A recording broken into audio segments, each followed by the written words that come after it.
প্রাণের ম্যাঙ্গো বার আর কিনে খেতে হবে না। ঘরে এইরকম মোটা ধাঁচের ম্যাঙ্গো বার আপনি খুব সহজেই তৈরি করে নিতে পারবেন আর সারা বছরের জন্য স্টোরও করে রাখতে পারবেন। তাই দেরি না করে এখনই তৈরি করে ফেলুন।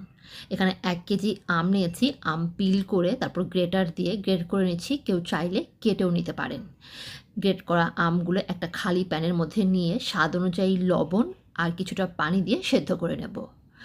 আম সেদ্ধ হয়ে এলে স্বাদ অনুযায়ী চিনি দিয়ে তারপর আবারও কিছুক্ষণ জাল করে নেব। চিনির পানিটা কমে আসলে এরকম অবস্থা নামিয়ে ঠান্ডা করে তারপর একটা ব্লেন্ডার জারে নিয়ে খুব ভালো মতো মিহি পেস্ট করে নেব। এদিকে একটা ট্রের মধ্যে খুব সামান্য কয়েক ফোঁটা তেল, সরিষার তেল মাখিয়ে তারপর যে ম্যাঙ্গো পিউরিটা আমি ব্লেন্ড করেছি সেটা ছড়িয়ে নেব চারিপাশে সমানভাবে। সারাদিনের চড়া রোদে সকাল থেকে বিকেল পর্যন্ত দিলেই দেখবেন একদম শুকনো হয়ে গেছে। একদিনে না হলে ২ দিন শুকিয়ে নিতে পারেন। তারপর আপনার মন পছন্দ অনুযায়ী কেটে বাচ্চাদের জন্য স্টোর করে রাখতে